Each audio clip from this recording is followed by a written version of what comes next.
This is the Dark Zero Horror Network. Psychological Autopsies.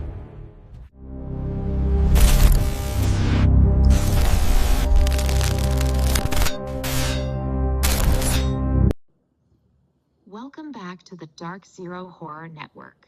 It's Friday, and you know what that means. Time to pay our respects to the women who stared into the face of death and lived to tell the tale. I'm Chris Tate, and today we are venturing back to 1981. Most people hear the words Friday the 13th and think of the hockey mask.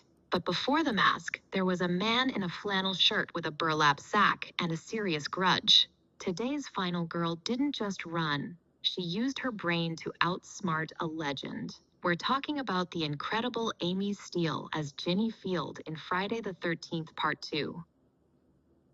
Let's set the scene. It's 5 years after the original massacre. A new group of counselors is training at a site right next to the cursed Camp Crystal Lake. Enter Ginny Field.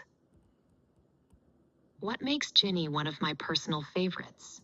She's a child psychology major. While the other counselors are busy worrying about their tan lines, Ginny is the first one to actually empathize with the killer.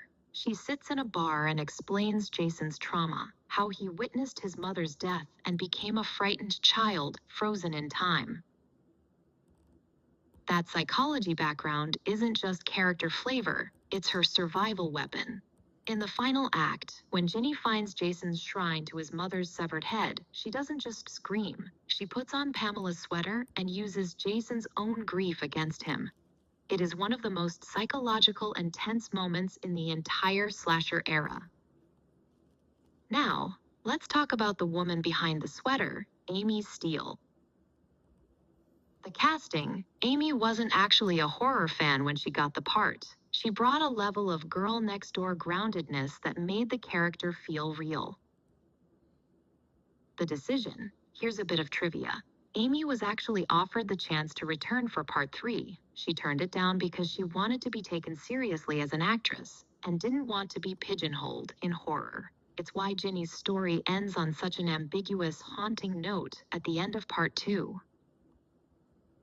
Despite only being in one film, Amy Steele is consistently ranked by fans as the best final girl of the series. She gave Ginny a vulnerability and an intellect that future counselors, and even Jason himself, weren't prepared for. Ginny Field proved that sometimes the best way to survive a monster is to understand what made him one in the first place. But remember, if you find an old sweater in a shack in the woods, just leave it alone. Join us next week when we leave the woods for the dreamscape. We'll be talking about a girl who learned how to pull a killer out of her nightmares. We're looking at Heather Langenkamp in A Nightmare on Elm Street. I'm Chris Tate for the Dark Zero Horror Network. Stay sharp and don't go into the pantry alone. See ya next Friday.